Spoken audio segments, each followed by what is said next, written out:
kita masukkan sebelumnya kalau ada kata-kata yang perlu dikoreksi atau ada masukan silakan. Jadi kita di sini belajar. Jadi saya bukan pendeta, kita hanya saya bukan belajar. Hari ini materinya trustworthy, artinya terpercaya, yang bisa dipercaya itu. Trustworthy. Itu enggak Bu ya? Ya. Nah, bahasa Inggrisnya. Walaupun agak separuh-separuh kan betul juga.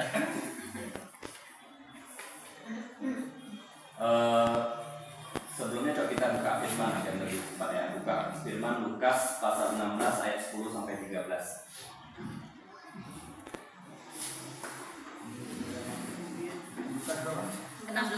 Ayat Lukas 16 ayat 1 sampai 13. Amin. Saya minta ke Lukas 19 Lukas 16 ayat 10 sampai 13. 16 Sampai 13. Amin. Saya minta maafin Bapak. Lukas 16 ayat 10. Perikopnya setia dalam perkara yang kecil. Barang siapa setia dalam perkara-perkara kecil, ia setia juga dalam perkara-perkara besar. Dan barang siapa tidak benar dalam perkara-perkara kecil, ia tidak benar juga dalam perkara-perkara besar. Jadi, jikalau kamu tidak setia dalam hal mamon yang tidak jujur, siapakah yang akan mempercayakan kepadamu harta yang sesungguhnya? Dan jikalau kamu tidak setia dalam harta orang lain, siapakah yang akan menyerahkan hartamu sendiri kepadamu? Seorang hamba tidak dapat mengabdi kepada dua tuan, karena jika demikian ia akan membenci yang seorang dan mengasihi yang lain, atau ia akan setia kepada yang seorang dan tidak mengindahkan yang lain. Kamu tidak dapat mengabdi kepada Allah dan kepada Mammon. Amin. Ya, jadi dari firman ini itu kan maknanya artinya setia dalam perkara kecil. Di sini poinnya di sini kan menjadi orang yang bisa dipercaya adalah kunci untuk setiap kita mengalami promosi dalam segala hal. Kalau kita seorang pemimpin perusahaan, maka kita akan mencari karyawan yang bertanggung jawab. Kalau kita seorang wirausaha, kita akan cari karyawan yang bisa bertanggung jawab. Kalau kita seorang guru seperti Hendy, kita mungkin cari seorang murid yang bisa diikuti ke Olimpiade. Supaya apa? Karena lu percaya sama dia bisa, maka diikuti ke Olimpiade. Kan poinnya seperti itu. Nah, sekarang saya mau bertanya, untuk menjadi orang yang dipercaya, kok mau pintu ya? Dok. Suster ya? Yang suster Villa ya? Suster ya?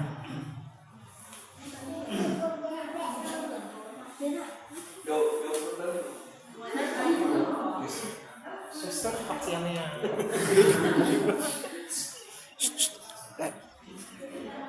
Saya mau bertanya ya, supaya kita bisa dipercaya orang, kita harus bangun nilai-nilai apa itu? Coba dari Pak Abdi dulu. Gimana supaya kita bisa dipercaya orang? Kita harus membangun nilai kejujuran dan disiplin. Kejujuran dan disiplin. Pak Tony? Tanggung jawab. Oke, udah nanti ya? Pelompat. Oh iya, Bu Dewi, sorry nggak nampak. Sebelah lagi. belok kini ya. Hidup.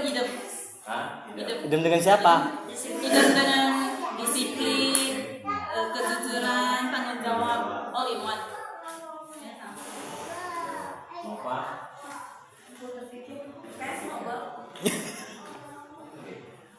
Jadi di sini ada 4 poin ya. Kalau kita mau menjadi yang dipercaya, di sini ada 4 poin. Yang satu, kita harus menjaga keputusan dulu. Keputusan saya bahas satu-satu kan. Yang kedua, integritas. Yang ketiga, tanggung jawab. Tahu kan seperti tadi siapa ya? Entah. Pak Ini Pak Tony. Tepuk tangan buat dia dulu. Yang keempat, setia gitu. Jadi keputusan berarti melakukan segala sesuatu dengan caranya Tuhan gitu. Ya, melalui kehendak firman-Nya sehingga kita bersekutu dengan firman Tuhan, maka Allah berjalan dalam keputusan. Nah, tadi apa hubungannya dengan perkara-perkara kecil? Mungkin saya bisa ambil contoh ya. Perkara-perkara kecil di mana supaya kita bisa dipercaya. Sebagai suami istri juga kita harus bisa saling percaya. Saya tanya Pak Hendrik, kamu seberapa besar percaya sama Santi? Aku percaya sekali. Contohnya Sejauh timur dari timur dari Dari barat. mana? Percaya dalam hal ya mengelola keuangan. Sih. Ayo ketahuan. Ketahuan. Kemudian percaya kalau dia bisa manage anak-anak juga semua keperluan dalam rumah tangga. itu aja. Jadi contoh yang lebih relevan saya ambil contoh. Tahu nggak kenapa ibu gembala kita sama Pak Apin dipercaya 4 anak? Tahu nggak kenapa? Karena Karena bumi Pak satu. Apin itu hal-hal kecil dia lakukan. Contoh yang saya tahu, kalau malam waktu anaknya bayi, dia mau buat susu. Tapi mau buat susu nggak? Nah, makanya harus buat susu biar tambah anak lagi. Karena hal-hal kecil ya, buat susu itu kan hal kecil. Jadi dia tahu begini kan nggak capek. Jadi kalau misalnya anaknya itu malam nangis, dia buat susu. Makanya dipercaya tambah anak lagi nggak apa-apa gitu. Saya buat susu. Nah, Saya buat susu, Bu Mimi buat anak. jadi itu hal kecil. Saling membantu loh gitu. Jadi kan itu hal kecil. Maksudnya kan jangan karena contoh ada kayak kita ibu rumah tangga atau yang pacaran juga ya. Jangan karena sudah kerja hal-hal yang umum itu kita lupakan gitu. Saya pernah baca buku biografinya Margaret Thatcher. Itu mungkin kenal ya, dulu mantan Perdana Menteri Inggris. Itu termasuk disegani di dunia. Dia itu kalau sebelum ke kantor, dia setiap pagi hari dia semir sepatu suaminya dulu. Padahal dia di dunia itu disegani, tapi dia sebelum berangkat kerja dia semir sepatunya suaminya itu, menyiapkan segala sesuatunya. Nah kalau kita berpikir itulah hal-hal kecil itu. Dia bisa bertanggung jawab sama hal-hal kecil, baru dia dipercaya memimpin satu negara Inggris yang lebih besar. Ya, itu contoh ya, contoh. Kemudian yang kedua integritas.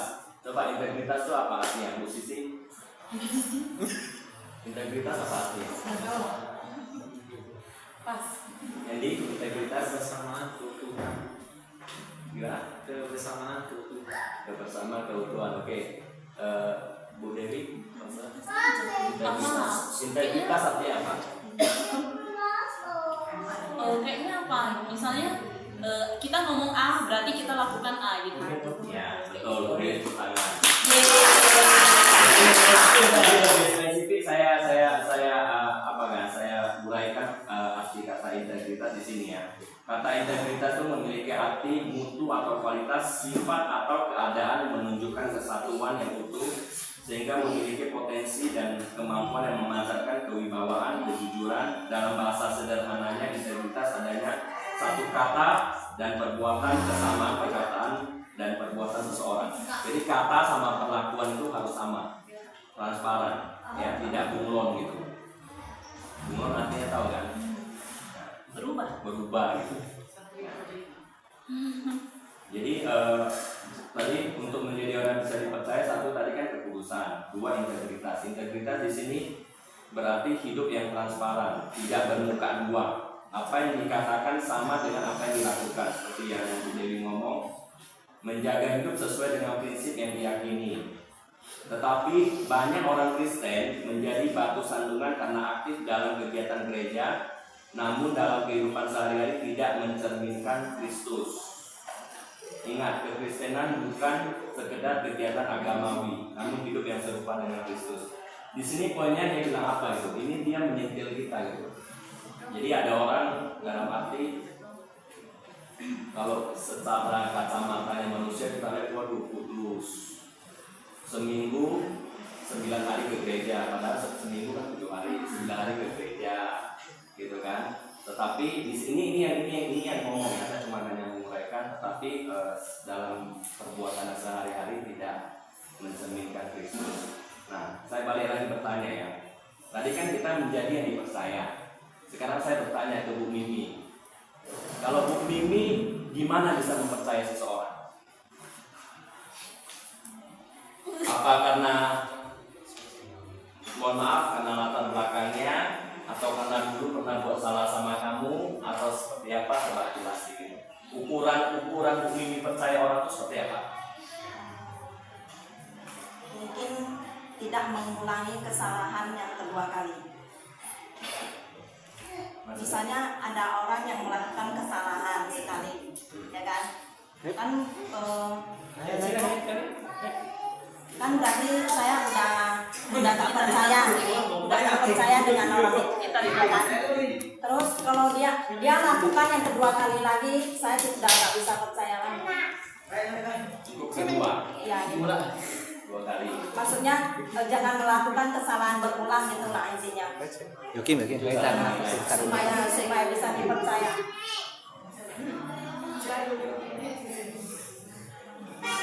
Airin, gimana kalau kamu mau mempercayai seseorang seperti apa?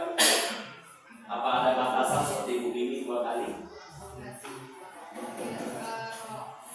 Jadi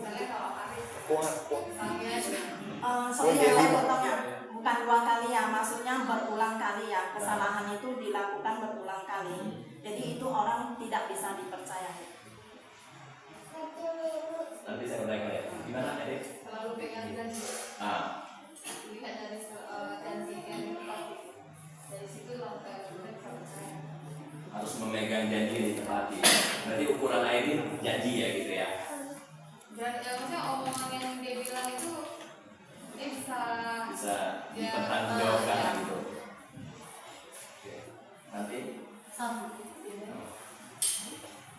Bu Dosen, maksudnya yang bisa dipercaya. gimana Bu Dosen bisa mempercayai orang? Kayak mana?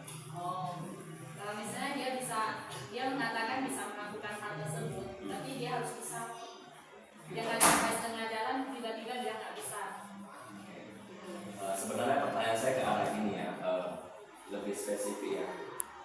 Kita mau percaya orang itu seperti apa gitu? Apa karena latar belakangnya, mohon maaf, dia lebih banyak uang, dia lebih miskin, kita lebih percaya lebih banyak uang. Misalnya kita punya 2 teman, A sama B, ya kan? Ini kan tadi saya balik ke integritas ini, pertanyaan saya ada hubungan integritas, ya kan? Jadi saya balik bertanya, hubungannya dengan integritas ini, kalau kita percaya orang, misalnya A sama B, kasusnya sama, ya kan? Tetapi batin kita ini lebih percaya mana? Yang A lebih kaya lah kita bilang, yang B ya lebih miskin lah kita bilang. Ukurannya itu seperti apa gitu? Atau lebih spesifik ini, yang A karena lebih dekat sama kita, yang B karena lebih jauh sama kita, atau dulu yang B ini pernah ada contoh bohongi kita, tetapi kan dia mau minta kita percaya dia. Nah itu seperti apa gitu? Paham nggak maksud saya? Maksudnya ciri-ciri orang ya. Maksudnya ciri orang yang bisa dipercaya. Riko mana? Kita itu macam mana mempercaya orang gitu? Percaya mana? Nah, Dicontoh kemana percaya orang? lebih contoh kemana? Pasti yang lebih lama kita kenal loh. Hah? Yang lebih lama kita kenal. Yang lebih lama kita kenal. Nah ini pertanyaannya nggak usah dijawab masing-masing. Coba kita masing-masing refleksi diri. Kalau gitu nggak usah ditanya tadi.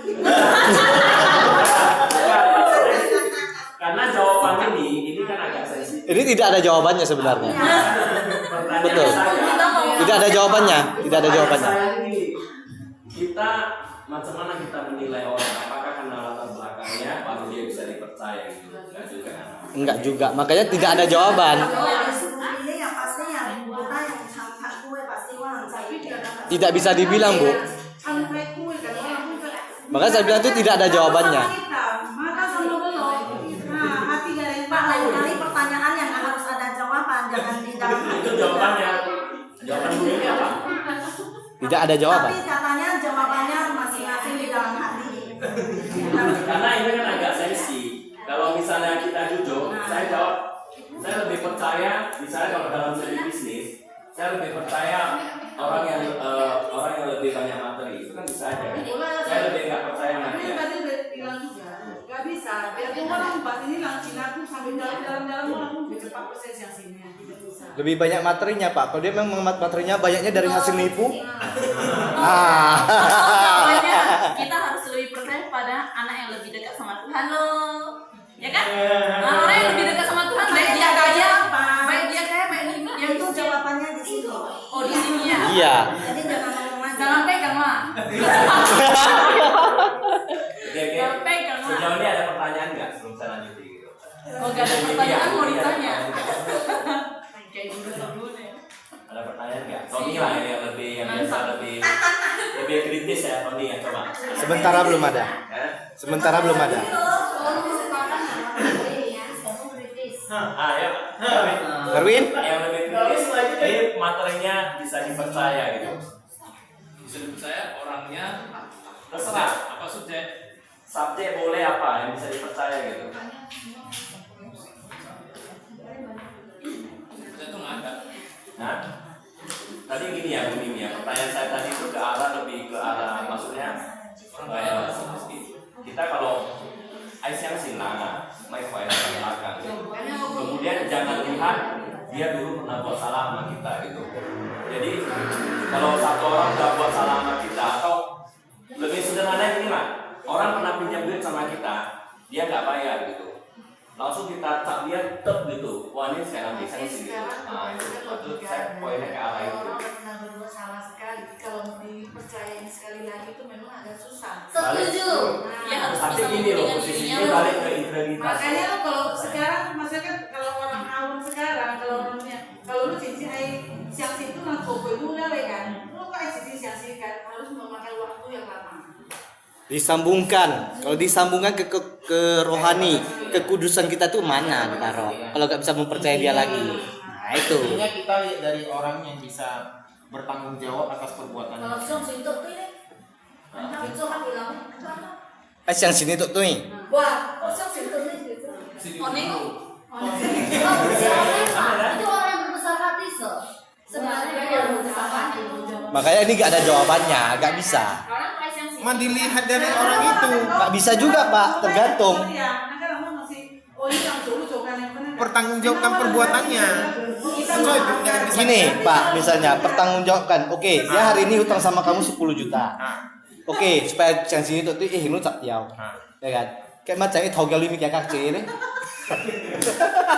Koi bukan 2 kali lipat kok lo. Nah itu. Pak RW ya. Nggak ada jawabannya kan? Ada jawabannya. Ah. Sampai kita mampu loh seperti apa. Contohnya ya, misalnya wah orang yang kaya sekali gitu ya. Kemudian bisa ulang tahun lu ya. Jadi wah rasa mau memaafkan dia, walaupun dia mau pinjam lagi. Memang tahu dia nggak bisa dipercaya, tapi wah sendiri berlimpah gitu. Wah mampu, kenapa tidak? Wah selalu kasih dia, coba kasih dia, mana tahu dia bisa berubah. Misalnya wah berlimpah di hal Tes sampai langkong kimi pun dia kali lewat. Nah, kalau kamu itu kan berarti kan mau berlimpah sama Mayo, ini gongan kaki Kalau itu susah ceritanya begitu lah, aneh itu namanya. Terlambat sudah. Selagi kita mampu laksanakan. Kalau ceritanya gitu-gitu kan. Balik lagi kembali, balik lagi.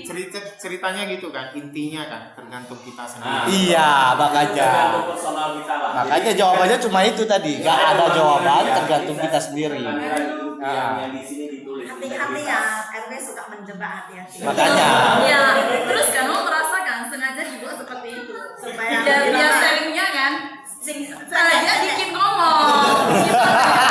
Ayo, kamu ketahuan. Bagus juga lah. Biar kita otak kita bisa agak terbuka gitu. Iya betul. Lanjut. Lanjut. Kesempatan. Ini tadi kenapa pertanyaan ini agak saya kayak buat benang kusut, bukan saya buat. Ini pertanyaan dari buku ini. Ya. Sekali lagi Udah, lanjut, saya Pak. garis bawahi banyak orang Kristen menjadi batu sandungan. Kita garis bawahi batu sandungan karena aktif dalam kegiatan gereja, namun dalam kehidupan sehari-hari tidak mencerminkan Kristus. Gimana coba contoh mencerminkan Kristus? Mencerminkan Kristus itu yaitu kita jangan mengukur orang karena kesalahan lamanya gitu. Itu menurut pendapat saya. Ya. Contoh Yesus itu, saya waktu lihat Passion of Christ itu kan ada beberapa contoh di ayat juga. Itu yang ada perempuan yang sudah istilahnya jadi perempuan malam ya gitu ya. Pelacur yang begitu banyak dosa pun bisa diampuni gitu. Nah makanya di sini kan ingat garis bawahi mencerminkan Kristus. Jadi kita balik ke kita juga gitu, personal masing-masing. Kita kalau mau mencerminkan Kristus, kita tidak boleh mengukur dulunya dia seperti apa, dulunya dia pinjam duit kita berapa, dulunya dia buat salah seperti apa. Itu udah anggap kita selesaikan habis gitu. Kalau itu menurut saya gitu. Pak, tangannya Pak jangan selesai zona kena libas Pak nanti Pak. Ini mau ngomong apa tadi? Coba ulangin yang tadi sebelum membahas itu yang apa? Yang barusan dibaca. Integritas. Banyak orang Kristen menjadi batu sandungan karena aktif dalam kegiatan gereja. Namun dalam kehidupan sehari-hari tidak mencerminkan Kristus. Ya. Terus jawaban Pak RW tadi apa? Balik ke materi ini, percaya gitu. Makanya saya balikkan ngomong lagi. Macam-mana kita percaya orang, jangan kita aja bisa dipercaya. Kita mempercaya orang seperti apa gitu. Paham ya poinnya di situ. Bukan mau menjebak, bukan apa. Ini nggak tahu nih menurut saya mau ngomong seperti ini ya. Saya ngomong keluar gitu. Yeay. Apa gitu ya. Oke, saya lanjutin ya. Ini ada note untuk leader ya. Ini note ya. Ini di garis merah ya. Arahkan anggota CG untuk tidak menjadi batu sandungan bagi orang lain. Keaktifan dalam kegiatan gereja tidak menjamin hidup yang berintegritas.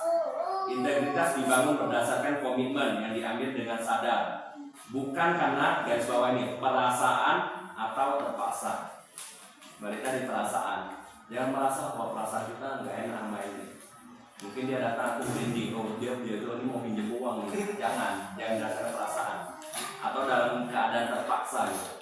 Ini yang berbicara loh. Tapi saya mengartikannya seperti itu. Mungkin teman-teman bisa pengertiannya lain. Oke? Ada yang mau komen seputar ini? Lanjut Pak. Yang ketiga tanggung jawab ya. Tanggung jawab berarti menyelesaikan tugas yang dipercayakan kepada kita sampai tuntas. Kebanyakan orang lebih senang melakukan perkara yang besar dibandingkan perkara yang kecil. Padahal perkara besar itu selalu dimulai dari perkara yang kecil. Hampir mustahil untuk seseorang yang tidak bertanggung jawab dalam perkara yang kecil dapat bertanggung jawab dalam perkara yang besar. Tidak ada jalan pintas untuk sukses dalam kerajaan sorga. Kuncinya adalah punya sikap tanggung jawab. Sama seperti tadi saya bilang contoh Margaret Thatcher. Kalau dia mau bawa gengsinya, ngapain dia semir sepatu suaminya setiap pagi? Dia disegani di seluruh dunia, termasuk tangan besi loh. Kalau Pak Apin merasa dia laki-laki, ngapain tengah malam saya harus buat susu? Justru Gak ada hubungan laki-laki sama susu deh. Enggak. Ada orang seperti itu. Dan saya akui saya sendiri. Anak saya 2, baik saya tengah malam tidak pernah mau buat susu. Saya Kesan Bu mengaku. Ain nggak mau tambah. Saya jujur. Tapi itu kan waktu belum kenal Tuhan loh Pak. Kalau sekarang kita lagi pasti kamunya ya. Saya paling tidak mau mengerjakan tugas-tugas yang Ini nggak mau buat susu, mau minum susu. minum susu. Ya. Saya Sampai melihat hati. itu ya, makanya dia kenapa dipercayakan memimpin 4 anak. CG, karena hal kecil itu contoh, hal kecil itu kan dia sudah lakukan. Masih tunggu ayat lagi nggak Pak? Ganti popok. Ya, termasuk ganti popok. Sekarang air sudah pakai sepuas mungkin berlimpah. Nah, dulu Pak Apin ya kok begitu setia perkara itu tunggu ayat baru tidur loh dia. Makanya sekarang dia bisa mengembalakan kita gitu banyak. Karena sebelumnya perkara-perkara kecil ini contoh.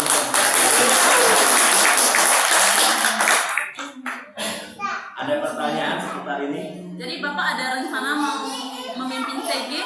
Ada? Belum sampai. Berarti harus buat susu. Buat susu. Karena cuma taunya minum susu.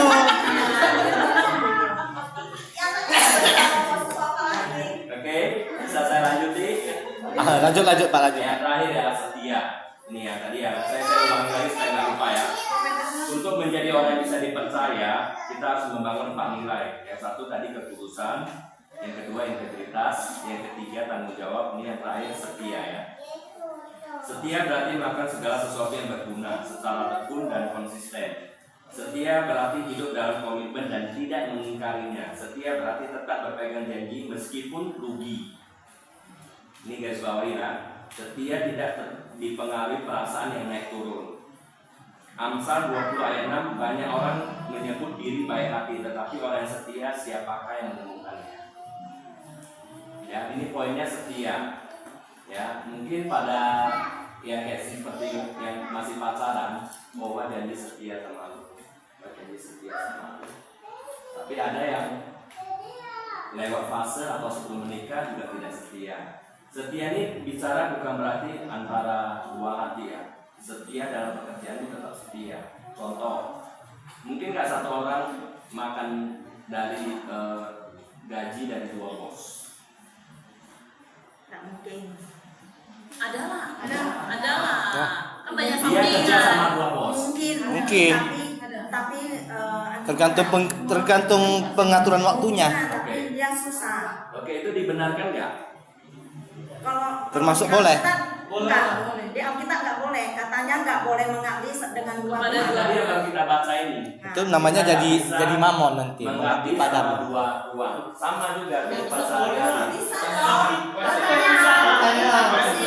Oke, silakan. Wadahnya naik ke sini lah.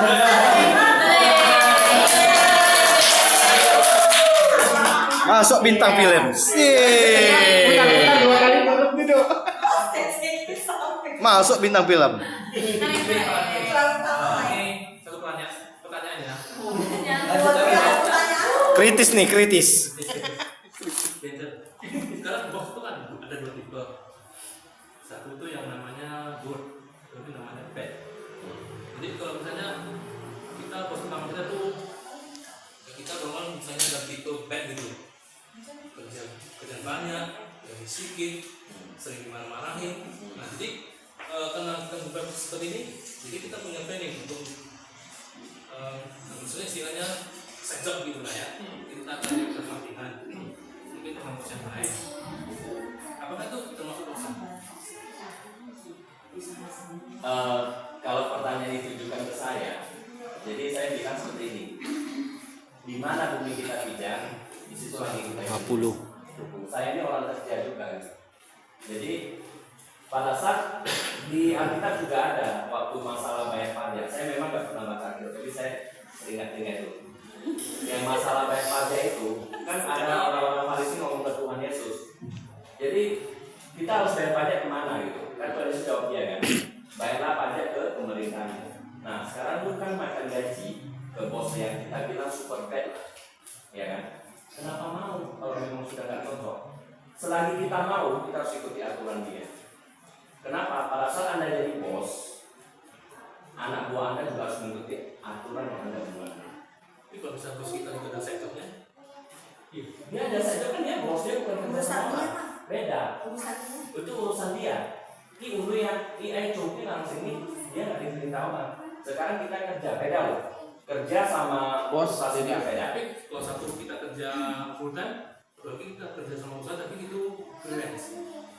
Kalau freelance kan untuk jadi boleh tapi kan nggak sama dengan mengabdi dengan dua bos, nggak sama. Misalnya Dua-duanya juga punya bosnya. Kedua ada bosnya nih. Iya, tapi yang satu kan freelance. Freelance itu kan nggak ada bosnya. Freelance itu kamu masuk freelance itu adalah begini ya. Masuk freelance itu kita kerja, kita nggak bergaji. Kita kerja sama bos ini, kita cuma memasarkan barang dia untuk ambil komisi. Tapi kita tidak ambil gaji bulanan. Itu namanya freelance.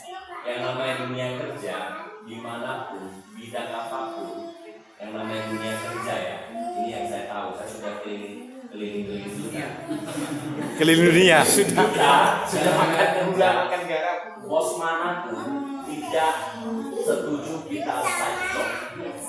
Itu kalau kita side job yang ada istilah kaki-kaki gawat, pinter-pinteran jangan sampai 3 jam ketahuan. Kalau ketahuan pasti Kaki suan. Maka tergantung pengaturan waktu namanya. sekarang gini, saya balik lagi pertanyaan Pak Darwin. Kamu jadi bos. Contoh ya, sekarang saya tahu Pak Darwin kan udah ada di ferry ya, di ferry barang ya. Sekarang itu motor kan Pak Darwin punya. Misalnya kalau Pak Darwin gaji supir untuk mengantar barang, pada saat barang full mengantar ke tempat pelanggan, tanpa disengaja supir Anda diam-diam bikin angkut barang orang masuk kantongnya, marah nggak? Kalau misalnya gini ya. Kok ketahuan marah, kalau nggak ketahuan nggak marah. Gini, kalau saya pernah gini, misalnya gini, ini misalnya ada 10 kotak, dia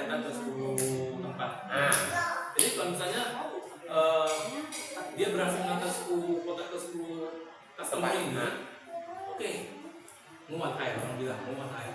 Jadi dia mau side job, mau Jadi, antar yang lain. kalau misalnya dia pakai kita saya, dia mau side job, saya punya nomor.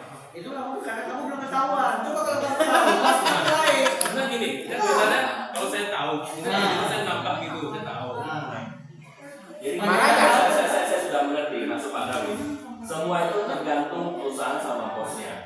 Ya, kalau ada bosnya dari awal misalnya, oh lu kerja, lu boleh ini, yang penting seperti saya dulu kerja, lu boleh jualan produk lain, tapi jangan yang sama dengan produk saya. Nah, itu sudah ada diutarakan dia, itu kita tidak salah, karena situ sudah terang-terangan diutarakan dia. Tetapi kalau peraturan perusahaan lu tidak boleh jual ini bla bla bla, kita lakukan itu salah. Balik lagi kita tidak setia. Kalau Pak David kasih anggota, silakan. Kalau sudah angka 10 kota, lu mau jadikan odong-odong, silakan, ya udah silakan gitu. Dia bayar lu. Ya, tergantung perjanjian awal itu nggak salah. Sekali lagi yang di sini kami lihat perkara kecil, artinya lebih sederhana curi-curi lah itu. Kalau kita curi-curi itu pasti itu tetap sama, nggak setia gitu. Bicara setia itu, bicara tidak setia itu berarti curi-curi, nggak ketahuan. Tapi nanti kalau kita memutus perang, itu diganti. Makanya bos itu nggak setuju kalau kita kerja dua kerjaan gitu. Ngerti kan? Ya, intinya gini, saya jawaban lebih singkat ya Pak Dawi. Kerja yang namanya saja tidak boleh. Ya, tapi kalau boleh tergantung peraturan perusahaan atau bosnya. Kalau bosnya sudah kasih lampu hijau silakan. Kalau dia tidak boleh, tidak boleh. Kalau tidak boleh kita lakukan, berarti itu sudah melanggar. Ya. Ada pertanyaan? Ada? Sekarang balik lagi ya. Ini Kembali ke laptop. Kembali ke kertas. ini diskusi ya. Ini pertanyaan nanti yang jadi tugas kita di rumah ya. Yang pertama yang tadi. Kapan kumpulnya, Pak? PR-nya kapan kumpulnya? Kekudusan ya. Yang satu kan tadi kekudusan. Apakah Anda sudah merenungkan firman Tuhan secara rutin? Jawab masing-masing. Kemudian, apakah kendala dalam merenungkan firman Tuhan? Kemudian berikan contoh kehendak Tuhan yang Anda temukan saat merenungkan firman ini, karena waktu terbatas yang bikin saya kasih pertanyaan. Itu coba kita jawab sendiri aja nanti ya. Kemudian yang integritas. Apakah Anda pernah kecewa dengan sesama orang Kristen? Mengapa? Kalau ada, mengapa? Nah, kalau Jawab mengapa, sendiri. kalau ada, Di kertas ya Pak ya, maksudnya ya. Kapan dikumpul, Pak? nah, kumpul jawab sendirilah dalam hati. Jawab sendiri, jawabannya kirim ke atas. Ya ini saya baterai ya. Langsung aja, Pak. Menurut Anda, Pak, langsung suruh jawab aja gitu. Kan lebih bagus. Hah? Pak, itu gak cukup. Ambil 2 orang atau 3 orang ini, Pak? Pak, Oke. ambil 2 orang atau 3 orang? Saya ikuti Pak Gembala ya. Nah pertanyaan ini lah, apakah Anda pernah kecewa dengan sesama orang Kristen? Mengapa? Saya ke Hendrik.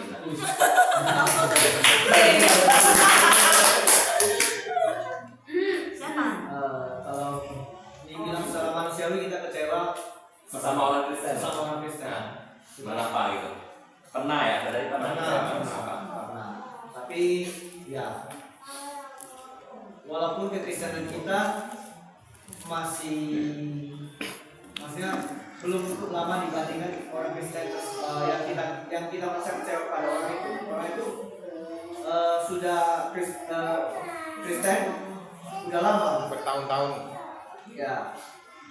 Terkadang kita itu kalau kita pandang dari segi manusia itu kita pasti ada rasa kecewa. Kenapa? Karena kalau kita baca Alkitab, ini orang Kristen tapi tidak mencerminkan orang Kristen. Jadi inilah yang bisa menjadi batu sandungan kalau menurut saya. Itu pernah. Tapi dari itu kita belajar. Walaupun kekristenan kita tidak selama orang tersebut, tetapi kita terus belajar. Kita terus belajar. Ya, mudah-mudahan kita tidak mencontoh yang tidak baik dan kita berusaha untuk mengubah kita atau mengontrol diri kita sendiri. Orang Kristen itu sudah jadi batu sandungan. Kita jangan sampai menjadi batu sandungan. Kita banyak belajar. Ya, kita juga intinya memang kita nggak bisa langsung memaafkan, cuman kita belajar. ya, kita belajar. Bukan hanya memaafkan, kita juga belajar. Jangan sampai kita menjadi batu sandungan. Jangan sampai kita sudah menjadi orang sudah gali lubang. Kita juga belajar untuk gali lubang sama. Jadi Masuk kita ke jangan- lubang yang sama. kita jangan membuat orang lain yang belum Kristen jadi berpandangan buruk gara-gara satu orang itu, padahal tidak semua orang Kristen seperti itu. Dan ini menurut Anda standar hidup seperti apa yang harus dilakukan oleh orang Kristen? Bu Frida, dari tadi diam. Anda lolos. Iya. Standar hidup seperti apa yang harus dilakukan? Keadilan tetap diterapkan. Standar hidup seperti apa yang harus dilakukan oleh orang Kristen? Oke, lagi. Nanti malam sih. Setia jujur. Oke.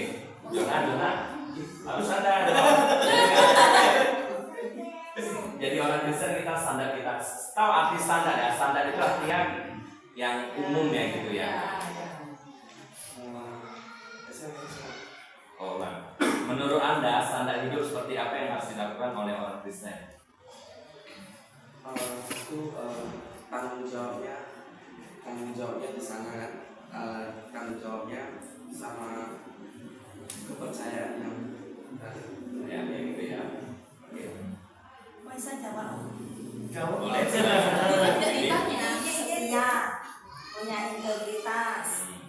Terus hidup dalam kekudusan. Kok sama Tanggung kayak jawab. Iya. setia mau dijawabnya. Kamu sih kai. Tanggung jawab. Integritas, kekudusan, Bertanggung jawab. tanggung jawab, setia. Kau, kok ayo? Begitu aja sebenarnya kan. Kalau menurut saya standar standar kita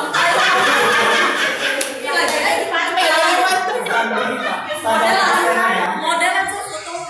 Ini modal kita. Putra Jero. kalau menurut saya standar kita kan kita harus lebih daripada yang lain. Kita bukan yang biasa-biasa, kita harus menjadi yang luar biasa. Jadi pertanyaan terakhir ya, ini pertanyaan terakhir dari judul tanggung jawab ya. Apakah kita sudah cukup bertanggung jawab dalam studi, pekerjaan dan pelayanan? Saya minta 2 orang jawab di sisi satu. Apakah kita sudah cukup bertanggung jawab dalam studi, pekerjaan dan pelayanan? Studi mana, weh? Ya kalau mungkin ya kalau posisi kan pekerjaan, pelayanan gitu. Nah dalam keluarga bisa nih, keluarga juga. Keluarga. Sudah ya. Keluarga kayaknya udah tanggung Contohnya, jawab. tanggung jawab, contohnya. Setia sama suami. Nah. Tanggung jawab sama suami. Nah. Terus integritas ada, dia suruh apa aku bisa lakukan. Pekerjaan rumah tangga apa yang? Rumah tangga sapu ngepel jaga anak. Semangat kali jawabnya, Pak. Dia apa lagi? Dia bilang mau dia A, aku A, dia mau B, B. Nah, yang penting aku bisa. Kalau yang hati satu patang. Tengah malam bangun buatkan susu lagi ya. Tony satu lagi. Oh udah, kalau saya sudah tanggung jawabnya sudah. Termasuk malam-malam bangun, tengah malam bangun buatkan susu juga kasih anak. Nonton itu susu juga. Iya, gantikan popok lagi. Kamera. Udah. Tadi ngomong. Kamera. Udah lewat Pak jawabannya Pak. Udah. Itu aja Pak Tony. Iya. Oke. Sharing saya tutup. Ada yang mau bersaksi atau ada yang kurang jelas mau bertanya silakan. Atau ada yang mau menambahkan.